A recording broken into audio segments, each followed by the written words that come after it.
નમસ્કાર, સ્વાગત છે આપનું ટેક્સ પ્લાનિંગ વિથ મુકેશ પટેલમાં. હું છું વિક્રમ પાઠક અને આ સપ્તાહે હવે વાત કરીશું આપણે બજેટ પહેલાની, પરંતુ અહીંયા બજેટના મુદ્દા ઉપર ચર્ચા કરીશું. પરંતુ એ પહેલા આજે એક એવા મુદ્દા ઉપર ચર્ચા કરીએ કે જે કદાચ આપણને આ વખતના આવકવેરા રિટર્ન ભરવા સમયે તમને ખાસ મહત્વનું રહેશે અને કર કપાતનો લાભ લેવો હશે તો એના માટે પણ આ આયોજન જાણવું જરૂરી રહેશે. તો એના માટે થઈને થોડું વેલ ઇન એડવાન્સ અમે તમને અહીંયા ઇન્ફોર્મ કરવાનો પ્રયાસ કરી રહ્યા છે. આવકવેરા સંદર્ભે રોકાણ અને બચત કેવી રીતના કરવી અને એનાથી કરવેરા આયોજન કેવી રીતના કરવું, કરવેરાની બચત કેવી રીતના કરવી એના સંદર્ભે આ સમગ્ર મુદ્દા ઉપર આપણી સાથે ચર્ચા કરશે આપણા કરવેરા નિષ્ણાંત મુકેશભાઈ પટેલ. મુકેશભાઈ, સ્વાગત છે સીએનબીસી બજારમાં. બજેટ આવવાનું છે અને એમાં નવા કાયદાકીય સંદર્ભ આવે એ પહેલા ચાલુ વર્ષ માટે થઈને જે નાણાકીય આયોજન અને રોકાણ આયોજન કરવાનો એક સફિશિયન્ટ ટાઈમ આપણા દર્શકોને મળી રહે એના માટે થઈને આજે આપણા મુદ્દા ઉપર ચર્ચા કરી રહ્યા છે. સૌપ્રથમ આમાં આપણે લેશું એટીસી કે જે અત્યાર સુધીમાં રોકાણ સંદર્ભે આપણે જોઈએ તો સૌથી વધારે પ્રચલિત છે અને એમાં સૌથી વધારે પ્રચલિત રહ્યું છે જીવન વીમા પ્રીમિયમ. તો આ જીવન વીમા પ્રીમિયમ સંબંધિત લાભ લેવા માટેના કયા મુદ્દા ધ્યાનમાં રાખવાના રહેશે? વિક્રમ, તમે જે કલમ 80C ની વાત કરી, હવે આમ તો કેપિટલ સી લેટર છે, પણ સી નો જો આપણે બીજો સંદર્ભ કરીએ SEA, સી એટલે દરિયો, તો આ જે કલમ 80C છે એ વાસ્તવમાં એક દરિયા સમો છે. કારણ કે 80C ના આખા માળખાની અંદર એટલી બધી વિવિધ રોકાણ અને બચત યોજનાઓ તેમજ અમુક પ્રકારના ખર્ચ વગેરેનું તમે આયોજન કરીને આવકવેરા બચતનો સીધો લાભ લઈ શકો છો. અને એના સંદર્ભમાં you have to do sum smart thinking out of the box. તો આજના એપિસોડમાં આપણે એ અંગે વાત કરવાના છીએ. દર્શક મિત્રો, વિક્રમે સૌથી પહેલા જેનો ઉલ્લેખ કર્યો તે જીવન વીમા પોલિસીઓના પ્રીમિયમના સંદર્ભમાં શું ખ્યાલમાં રાખશો. હવે ઘણા કરદાતા મિત્રોને કદાચ એ ખબર હોતી નથી. આમ તો સૌ જાણે છે કે આ જીવન વીમા પ્રીમિયમ સંબંધી ચૂકવણીની જે કપાત છે એ તમને 1.5 લાખ રૂપિયા સુધી કલમ 80C હેઠળ તમારા અન્ય રોકાણોના સંદર્ભમાં બધા કમ્બાઇન્ડ કરીને 80C હેઠળ આ ઇન્સ્યોરન્સ પ્રીમિયમની ચૂકવણી અંગે જે તમને કપાતનો લાભ મળે છે, ઘણીવાર તમારી નજર એ બાબતે હોતી નથી કે તમે કઈ પોલિસીની પસંદગી કરો છો. જીવન વીમા પ્રીમિયમ નું તમે ચૂકવણી કરો એ તો મહત્વનું છે, તમે જીવન વીમાનું આયોજન કરો એ પણ એટલું જ ઉપયોગી કે મહત્વનું બની રહે, પણ તમે યોગ્ય પોલિસીની પસંદગી કરો. ઘણીવાર શું થાય છે કે લોકો જીવન વીમા પોલિસીને જાણે એક કોઈક ઇન્વેસ્ટમેન્ટ હોય. C of course you do expect return કે એમાંથી તમને કંઈક રિટર્ન ઓન ઇન્વેસ્ટમેન્ટ મળે, પણ મહદઅંશે મુખ્યત્વે તમારું લક્ષ્ય એ વીમો એટલે કે ઇન્સ્યોરન્સ હોવું જોઈએ અને માટે it should be little long term. ઘણીવાર કરદાતાઓ આજે 2-5 વર્ષની જ પોલિસી લઈને બેસી જાય છે. હવે આવકવેરાના કાયદાની કલમ 80C હેઠળ આપે ખાસ ખ્યાલમાં રાખવું જરૂરી છે કે કોઈ પણ એવી પોલિસી કે જેની આજે ફેસ વેલ્યુ તમારી હોય પોલિસીની એના 10%થી વધારે જો તમે પ્રીમિયમ 1 વર્ષની અંદર ચૂકવણી કરતા હો અથવા કરવા પાત્ર થતા હો તો એના સંદર્ભમાં તમને કલમ 80C નો લાભ મળી શકતો નથી. એટલે ખાસ ખ્યાલમાં રાખશો કે જે કોઈ પણ પોલિસી લો તમે એ સામાન્ય રીતે 10 વર્ષ કે વધુ સમયના ગાળા માટે હોય એ જરૂરી છે. આ ઉપરાંત દર્શક મિત્રો, ઘણીવાર એવું બને કે તમે જે મુખ્યત્વે આજે જે ફેમિલીની અંદર કુટુંબની અંદર જે હેડ ઓફ હાઉસહોલ્ડ હોય એ પોતાના માટેની પોલિસી લે અને એનું પ્રીમિયમ ભરે, પણ હું ઘણીવાર કહું છું એ પ્રમાણે આ કલમ 80C હેઠળના બચત ને રોકાણોની વાત કરીએ તો એ પેલી મુંબઈની લોકલ ટ્રેનના જેવું છે કે ડબ્બો આખો ચકાચક ભરાઈ જાય અને લોકો બહાર લટકતા રહે, એવી પરિસ્થિતિ થાય છે. એટલે આ 1.5 લાખની અંદર તમારા ફેમિલીમાં એન્ટિટીઝ અનેક હોય આજે ઇન્ડિવિજ્યુઅલ છે, એચયુએફ છે, તમારા પત્ની છે, તમારા સંતાનો છે, તો આ તમામના કેસમાં કરપાત્ર આવક હોય તો તમારે કલમ 80C નું આયોજન કરવું જોઈએ. તમારે એ રીતે આયોજન કરવું જોઈએ કે ભાઈ મારા કુટુંબની અંદર કેટલું પ્રીમિયમ હું ભરું છું, તો એ પ્રીમિયમ હું કોનામાંથી ભરીશ. કારણ કે આવકવેરાના કાયદામાં પ્રીમિયમ ભરવાના સંદર્ભમાં વ્યક્તિ કે એચયુએફએ વ્યક્તિ હોય તો પોતાના કેસમાં પોતાના લગ્નસાથી કે સંતાનો, અને એચયુએફ હોય તો એચયુએફના કોઈ પણ સભ્યના કેસમાં લેવામાં આવેલી પોલિસીના પ્રીમિયમના સંદર્ભમાં તમને કપાતનો લાભ મળી શકે છે. આ ઉપરાંત એવું પણ બને કે આ એક વર્ષે તમે એક એન્ટિટીમાંથી એ પ્રીમિયમની ચૂકવણી કરી હોય, બીજા વર્ષે તમે ધારો તો you can switch the premium to another entity, એટલે એ લાભ પણ મળી શકે. એટલે કલમ 80C ને લક્ષ્યમાં રાખતા તમારા કુટુંબના જે વિવિધ એકમો છે એમાં કયા એકમમાં તમને સૌથી વધારે લાભ મળે એ રીતે આયોજન કરીને. ઘણીવાર એવું બને કે કુટુંબના 3 કે 4 એકમો હોય, તમે 2 એકમોમાં 2.5-3 લાખનું રોકાણ કરો કલમ 80C નું આ જીવન વીમા પ્રીમિયમ કે અન્ય બચતોમાં, અને બીજા 2 એકમોમાં કશું જ ન થાય. એટલે યુ હેવ ટુ એન્શ્યોર કે તમે દરેક કેસમાં 1.5 લાખનું આયોજન બેલેન્સ આઉટ કરો. એટલે જો સમઅપ કરું તો નંબર 1, જીવન વીમા ઇન્સ્યોરન્સની પોલિસી જે છે એનું પ્રીમિયમ તમારી પોલિસીની ફેસ વેલ્યુના 10%થી વધુ ન હોવું જોઈએ. એ પ્રીમિયમની ચૂકવણીનો લાભ તમને એવી રીતે આયોજન કરો કે એ એન્ટિટીની અંદર તમને 1.5 લાખની મર્યાદાની અંદર તમે રહો અને એનો પૂરો લાભ લઈ શકો. એ માટે ખ્યાલમાં રાખો કે તમે તમારા ઉપરાંત અન્ય મેં જે કહ્યું એ પ્રમાણે ઇન્ડિવિજ્યુઅલ કે એચયુએફના કેસોમાં જ્યાં સમાવેશ થતો હોય કલમ 80Cની લેંગ્વેજમાં, એમાં પણ આ લાભ લેવાનું આયોજન કરી શકો. ઓકે, તો આ એક મુદ્દો અહીંયા 80C હેઠળ જીવન વીમા પ્રીમિયમનો આપણે જોયો. હવે અહીંયા પીપીએફની સાથે સુકન્યા સમૃદ્ધિ યોજના પણ એક પ્રચલિત સ્કીમ બની છે, જે હમણાં થોડા વર્ષો પહેલા જ આપણે ઇન્ટ્રોડ્યુસ થતા જોઈએ છે સરકાર તરફથી. હવે કેટલાક કેસની અંદર આ બંને યોજનાના જો લાભ લેવા હોય તો એવા કેસની અંદર કરદાતાએ શું કરવાનું રહેશે? વિક્રમ, આ પણ બહુ જ મહત્વનો મુદ્દો તમે ઉભો કર્યો છે. ખાસ કરીને તમારા ઘરમાં જ્યારે નાના બાળકો હોય. હવે અલબત્ત આપણે સમજી લેવાનું છે કે પીપીએફ જે છે એ તમે પુરુષ કે સ્ત્રી સંતાન બંનેના કેસમાં કરી શકો છો. સુકન્યા સમૃદ્ધિ યોજનાનું રોકાણ એ માત્ર બેટી એટલે કે સ્ત્રી સંતાનના સંદર્ભમાં જ થઈ શકે.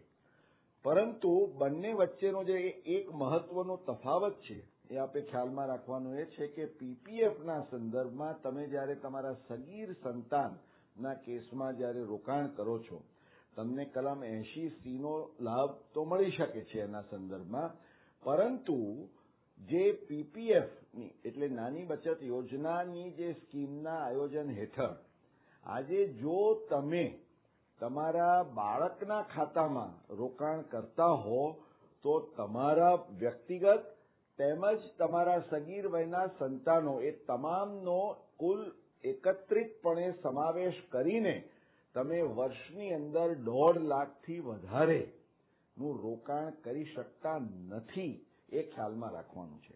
એટલે તમારે જો તમારા પુત્રના કેસમાં રોકાણ કરવું હોય તો પછી તમે પુત્રીના કેસમાં પીપીએફનું રોકાણ કરી શકતા નથી, અથવા તમારા પોતાના કેસમાં કરી શકતા નથી. મહત્તમ એક જ કેસમાં તમે 1.5 લાખનું રોકાણ કરી શકો છો. અને સુકન્યા સમૃદ્ધિ યોજના છે એનો લાભ એ છે કે આજે કોઈને દીકરી હોય તો એ દીકરીના કેસમાં પીપીએફમાં પણ રોકાણ થઈ શકે, વત્તા સુકન્યા સમૃદ્ધિ યોજનામાં પણ રોકાણ થઈ શકે છે. એટલે તમારે જો 2 સંતાન હોય, એક પુત્ર છે અને એક પુત્રી છે, અને તમારે એમાં આયોજન કરવું હોય તો તમે એવું કરો કે પુત્રીના કેસમાં સુકન્યા સમૃદ્ધિ યોજનામાં તમે રોકાણ કરો, પુત્રના કેસમાં તમે પીપીએફમાં રોકાણ કરો. એટલે બેમાંથી કોઈનામાં તમને કોઈ મુશ્કેલી કે મૂંઝવણ થાય નહીં. અલબત્ત તમે અને તમારા પત્ની હો કે એચયુએફ હોય તો એ રીતે આયોજન કરો કે જેના કેસમાં તમે આનો લાભ કલમ 80C નો લઈ શકો એને લક્ષ્યમાં રાખીને એનું તમે આયોજન કરશો. એટલે સુકન્યા સમૃદ્ધિ યોજનામાં આજે કોઈ પિતા પોતાના કેસમાં એ અન્ય રોકાણ કરતા હોય તો પણ એ સુકન્યા સમૃદ્ધિ યોજનામાં આ અલગથી 1.5 લાખ રૂપિયાનું રોકાણ કરી શકે છે. અલબત્ત કલમ 80C હેઠળ તો 1,50,000ની મર્યાદામાં એને સમગ્ર કુટુંબની એન્ટિટીઝમાં આયોજન કરવાનું રહે.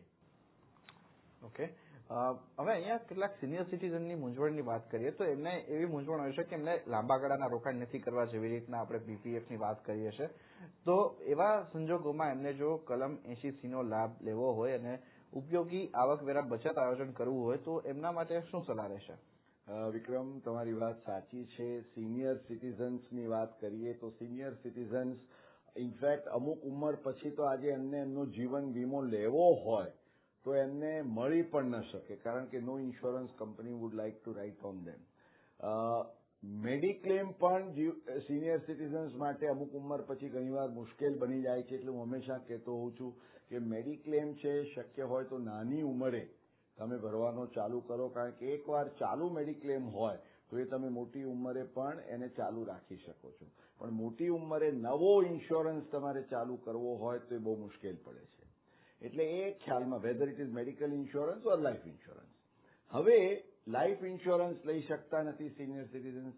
પીપીએફમાં કે એમાં એમને એમ થાય કે ભાઈ હવે આ 15 વર્ષનું અમે રોકાણ ક્યાં કરીએ, નિવૃત્ત થઈ ચૂક્યા છે, હવે પીએફ એમના કેસમાં ભરાતું નથી. એમના કેસમાં સિનિયર સિટીઝન્સ માટેની જો આપણે એમ કહીએ તો બચત માટેની એમના માટે કલમ 80C હેઠળ ઉત્તમ રોકાણ યોજના હોય તો આજે સિનિયર સિટીઝન્સની જે સેવિંગ્સ સ્કીમ છે એ એમના માટે શ્રેષ્ઠ છે. કારણ કે હજુ પણ આ ઓછા જે વ્યાજના દર થતા જતા રહ્યા છે તેમ છતાં સિનિયર સિટીઝન સેવિંગ સ્કીમમાં હજી સદભાગ્યે 8% જેટલું રિટર્ન મળી શકે છે. 31મી ડિસેમ્બરે જ વડાપ્રધાને એક બીજો નિર્દેશ આપ્યો છે કે આ ઘટતા જતા વ્યાજના માહોલમાં જો સિનિયર સિટીઝન્સ ઈચ્છે તો એમને 10 વર્ષ માટે પણ એક લોક-ઇન 8%નો રેટ આપવામાં આવશે. અત્યારે સિનિયર સિટીઝન સેવિંગ સ્કીમમાં પ્રવર્તમાન દર 8%નો છે, પણ it is liable to fluctuation. પણ સિનિયર સિટીઝન સેવિંગ સ્કીમમાં 8%ના દર ઉપરાંત જે એક બીજો વિશેષ ફાયદો છે, આપ સૌ જાણો છો દર્શક મિત્રો, એ છે કે સિનિયર સિટીઝન આજે 1.5 લાખ રૂપિયાનું રોકાણ કરે તો એને કલમ 80C હેઠળ સીધો લાભ મળે. એટલે આજે 20% કે 30%ના સ્લેબમાં હોય તો એમના 30,000 કે 45,000નો આવકવેરો, એના ઉપરનો સર્ચ જે એજ્યુકેશન સેસ સાથે એમને રકમ સીધી આવકવેરાની બચત થાય. એટલે રોકાણનું રોકાણ અને આવકવેરાની બચત.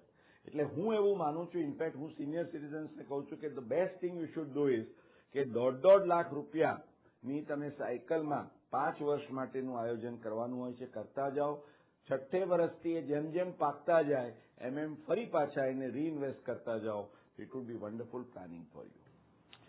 ઓકે, આ સાથે જ એચયુએફ અને એનઆરઆઈના કેસ વિશે વાત કરીએ, પરંતુ પેલા સમય થયો છે એક બ્રેકનો.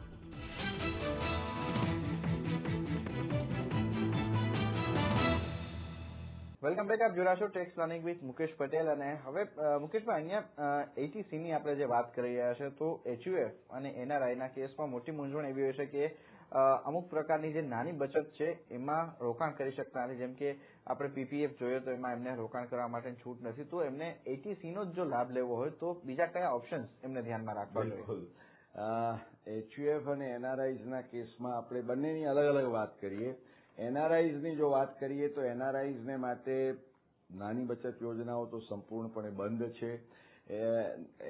જે એનઆરઆઈઝ છે એમને અહીંયા આગળ જીવન વીમા પ્રીમિયમ ને બધું પણ એમને માટે બહુ આકર્ષક ન બની રહે, અટપટું થાય, because they are living outside India. એમને એમની ભારતીય આવકના સંદર્ભમાં આવકવેરાની બચત કરવી હોય તો એમને માટે 2 ઓપ્શન્સ વિચારી શકાય. એક તો જ્યાં એમને ગેરંટીડ રિટર્ન નો લાભ મળી શકવાનો છે તે છે ટેક્સ સેવર ડિપોઝિટ સ્કીમ. અલબત્ત દર્શક મિત્રો ખ્યાલમાં રાખશો કે ઘટતા જતા વ્યાજના દરોના સંદર્ભમાં આજે જે ટેક્સ સેવર ડિપોઝિટ સ્કીમ છે એમાં લગભગ 6.5 થી 7% જ વ્યાજ તમને મળે છે. જો એના સિનિયર સિટીઝન હોય તો એ કેસમાં તમને 7 થી 7.5% અડધો ટકો વધારે મળે છે. જુદી જુદી બેંકોના જુદા જુદા દર છે, એટલે તમારે પસંદગી કરવાની રહે.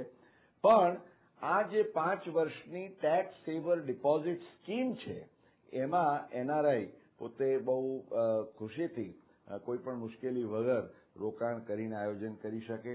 એને જો થોડુંક રિસ્ક લેવાની જો એની એપિટાઇટ હોય તો એ કેસમાં જે ઇક્વિટી લિંક સેવિંગ સ્કીમ છે ELSS, હું રિસ્ક લેવાની એટલે એમાં કંઈ તમને રિટર્ન ન મળે એવું નથી, પરંતુ ગેરંટીડ રિટર્ન નથી, કારણ કે ELSS is linked with the market, એટલે એને લક્ષ્યમાં રાખતા you have to be prepared.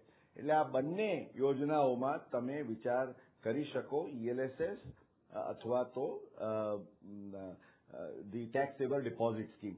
આ જે વાત કરીએ આપણે એનઆરઆઈના કેસમાં, HUFમાં પણ તમે આ પ્રકારનું આયોજન કરી શકો. પણ દર્શક મિત્રો, HUFના કેસમાં મેં જે અગાઉ આપને કહ્યું એ ચૂકશો નહીં કે HUFના કેસમાં લગભગ 80%ના તમામ રોકાણો કાં તો HUFના પોતાના નામે અથવા તો HUF એના સભ્યના નામે પણ કરેલા રોકાણો. આપણે અગાઉના એપિસોડ્સમાં વિસ્તૃત ચર્ચા કરી ચૂક્યા છીએ કે HUF પોતે પોતાનું PPF એકાઉન્ટ ન રાખી શકે, પણ એના સભ્યના PPF એકાઉન્ટમાં જો રોકાણ કરે તો HUFને કપાત બાદ મળે. હમણાં જ આપણે જેની મેં આપને વાત સમજાવી કે જીવન વીમા ઇન્સ્યોરન્સ પોલિસીનું પ્રીમિયમ પણ HUF જો એના કોઈ સભ્યની પોલિસીના કેસમાં ચૂકવે તો એને બાદ મળે. એટલે આ પ્રકારના આયોજનનો સ્કોપ કે પ્રોસ્પેક્ટ HUFના માટે પણ છે, એનો તમે ખાસ ખ્યાલ રાખશો. અહીંયા ELSSની એક વાત કરી તો મૂડી બજારના સંદર્ભમાં જો આપણે મ્યુચ્યુઅલ ફંડ ELSSમાં ATCનો લાભ લેવો હોય, પરંતુ કેટલાક જે કેસનો આપણે એક વાત કરી કે રિસ્ક જે છે કે કદાચ રોકાણ કર્યા પછી જો NAV ઘટી જાય છે તો એવા કેસમાં પણ ATCનો લાભ મળી શકે? ATCનો લાભ તો મળવાનો છે. એટલે એક વસ્તુ સમજી લો દર્શક મિત્રો કે ખાસ કરીને જે લોકો ને કેપિટલ માર્કેટમાં મૂડી બજારમાં શ્રદ્ધા છે, અને આ હું વાત એટલા માટે કરું છું કે મૂડી બજાર એ અલબત્ત રોલર કોસ્ટર રાઇડ જેવું છે, નીચું જઈ શકે છે, પરંતુ જેમ રોલર કોસ્ટરમાં નીચું ગયા પછી ઉપર પણ આવવાની ગેરંટી છે, એમ આ ELSSમાં પણ જો તમારામાં ધીરજ હોય, પેશન્સ હોય, તો you are bound two get a good return. એટલે ઇટ ડિપેન્ડ્સ ઓન યોર ટેમ્પરમેન્ટ, તમારી શું એપિટાઇટ છે એના ઉપર એ આખો આધાર રાખે છે. પરંતુ ELSSના સંદર્ભમાં વિક્રમ, હું આપણા દર્શક મિત્રોને ખાસ વ્યવહારુ સૂચન કે સલાહ એ આપવા માંગીશ કે કોઈને પણ ખબર નથી કે what is going to B the behaviour of the market. ઘણા લોકો શું કરે કે એક સાથે 1.5 લાખ રૂપિયા કે નાખી દો ELSSમાં. હવે તમે જે ઘડીએ 1.5 લાખ નાખો છો, યુ ડોન્ટ નો કે તમે એમ માનો છો કે ધીસ ઇઝ ધ બોટમ, પણ એનાથી પણ જો નીચે પડે તો તમારા યુનિટ્સની NAV પાછી નીચે જાય. એટલે આવા ELSSના સંદર્ભમાં એક જો તમારે if you want a kind of a cushion cover, તો તમારે જેને SIP કહેવામાં આવે છે, સિસ્ટમેટિક ઇન્વેસ્ટમેન્ટ પ્લાન, SIP, એટલે એમ સમજો કે તમારે 1.5 લાખનું રોકાણ કરવાનું છે, તો દર મહિને તમે 12,500 રૂપિયાની SIPની એક કોઈ યોજના હેઠળ ELSSમાં રોકાણ કરો તો એ જે એવરેજ ઇન્વેસ્ટમેન્ટ તમારું આવવાનું છે, it will be at a much better rate. આપણે કોઈ વાર વિસ્તારથી ELSS ઉપર પણ એકવાર વાત કરીશું, પણ આ 80Cના સંદર્ભમાં ખ્યાલમાં રાખશો, 100 રૂપિયાનું રોકાણ કરો છો, 30%ના સ્લેબમાં હો તો તમારે માટે તો એ રોકાણ 70 રૂપિયાનું જ થયું, કારણ કે 30 તો તમે ટેક્સ બચાવ્યો, અને 70 ઉપર જે તમને રિટર્ન ઓન ઇન્વેસ્ટમેન્ટ મળે, 3 વર્ષનું લોક ઇન, ત્યાર પછી you can decide when to exit out. અને મેં કહ્યું એ પ્રમાણે જો SIPનું આયોજન કર્યું હશે તો the prospects of your better return are much more guaranteed. Okay. આ સિવાય હવે અહીંયા ATCના જે 1.5 લાખ રૂપિયાનો લાભ મળે છે એ સિવાયના પણ જો લાભ લેવા હોય કરદાતાને તો કયા ઓપ્શન્સ છે? ATC ઉપરાંત આજે ATCમાં 1.5 લાખ છે, આપણે 1.5 લાખે અટકી જઈએ છીએ. પણ વિક્રમ, જે કલમ 80CCD હેઠળ એનપીએસ એટલે કે જે નેશનલ પેન્શન સ્કીમ હેઠળ એક વધારાના 50,000 રૂપિયાનું રોકાણ કરીને પણ આકારણી વર્ષ 2016-17 થી જે એક વિશેષ છૂટ આપવામાં આવી છે એના પ્રત્યે ઘણા રોકાણકારો કે કરદાતાઓની નજર પડતી નથી. એટલે દર્શક મિત્રો, આપને સલાહ આપીશ કે જો આપને એમ લાગતું હોય કે આપની ઇન્કમ એ ઊંચા સ્લેબમાં છે, ટેક્સનો રેટ ઊંચા સ્લેબમાં છે અને તમારી પાસે 1.5 લાખથી વધારે પણ રોકાણ કરીને કપાત લેવાની ક્ષમતાનું આયોજન કરી શકો એમ છો, તો 1.5 લાખ ઉપરાંત આ 50,000 રૂપિયા એનપીએસમાં નેશનલ પેન્શન સ્કીમમાં રોકીને તમે અલગથી 1.5 લાખ વત્તા 50,000 એમ 2 લાખ રૂપિયાનું આયોજન ખાસ કરીને વ્યક્તિગત કેસમાં તમે કરી શકો છો, એ ચૂકશો નહીં. ઓકે, હવે રોકાણની તો અહીંયા વાત થઈ, પણ મુકેશભાઈ કેટલાક રોકાણ ઉપરાંત અમુક પ્રકારના ખર્ચનો પણ જો લાભ લેવો હોય તો એ કઈ રીતે લઈ શકાશે? વિક્રમ, આમાં ખર્ચ અથવા તો જેને આપણે કહીએ allocation of amounts for a particular cause, એમાં મુખ્યત્વે 2 બાબતોનો સમાવેશ થાય. એમાં સૌથી પ્રથમ જો વાત કરીએ તો એ તમે દર્શક મિત્રો તમારા બાળકોના અભ્યાસ માટે જે કંઈ ટ્યુશન ફી ચૂકવી હોય એના સંદર્ભમાં તમને કલમ 80C હેઠળની કપાતનો લાભ મળે છે. હવે આ હું અગાઉ પણ 1-2 વાર આપને દર્શક મિત્રો કહી ચૂક્યો છું, પરંતુ આવી ઉપયોગી શિખામણ અથવા તો જે ટીપ કહીએ એને અવારનવાર આપણે સાંભળતા રહીએ એ પણ જરૂરી છે. માટે આપને ફરીથી યાદ કરાવું છું કે વર્ષના પ્રારંભે તમારા 80Cના સંપૂર્ણ પ્લાનિંગનું આયોજન કરી દો. આજે એમ સમજો કે તમારા 2 બાળકો છે. આજે તો સામાન્ય રીતે સ્કૂલની અંદર પણ બાળકોની 50,000 લાખ રૂપિયાની ફી સહેજે ટ્યુશન ફી થઈ જાય છે. કોલેજની અંદર ખાસ કરીને આજે મેનેજમેન્ટ કે આર્કિટેક્ચર કે એવા જો અભ્યાસક્રમોમાં હોય તો ત્યાં આગળ તો લાખ રૂપિયાથી પણ વધારે 1.5 લાખ કે એનાથી વધારે, આઈઆઈએમની વાત નથી કરતો, ત્યાં તો લાખો રૂપિયાની વાત છે.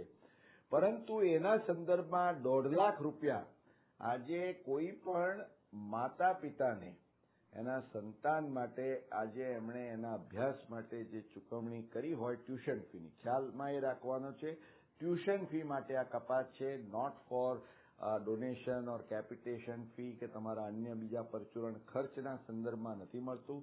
પણ ટ્યુશન ફી માટે તમે જે કરો છો તો તમે તમારા પત્ની, તમારા એચયુએફ એ બધાના કેસમાં જુદા જુદા રોકાણોનું આયોજન એ રીતે કરશો.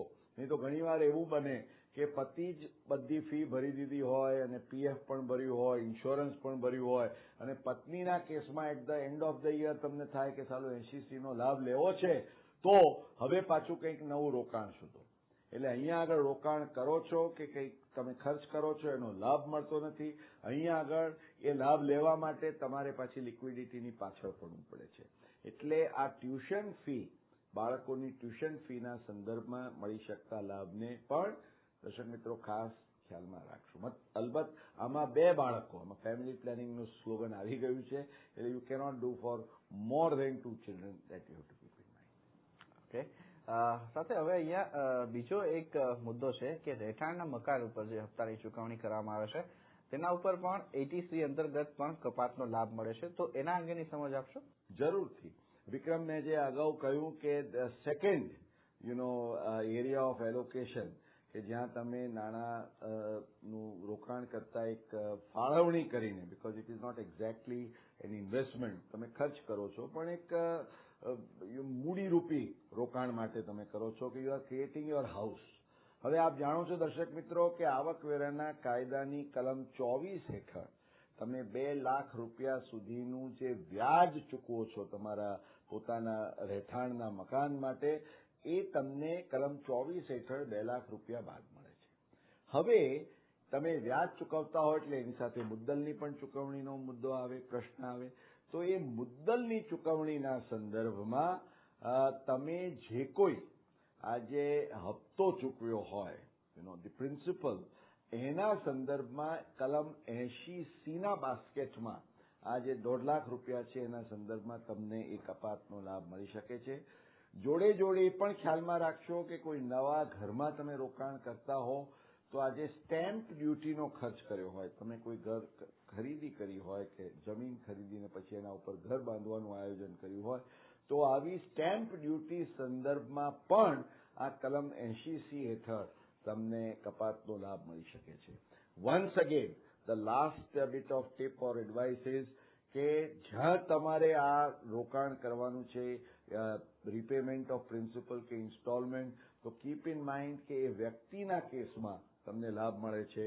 એટલે at the end of the day આજના આખા કાર્યક્રમનો જો સાર કહું તો દર્શક મિત્રો એ છે કે તમારે તમારા વ્યક્તિગત HUF, પત્ની, જુદા જુદા એન્ટિટીઝના કેસમાં કલમ 80C નું તમે શ્રેષ્ઠતમ આયોજન કરો એ ખૂબ મહત્વનું છે.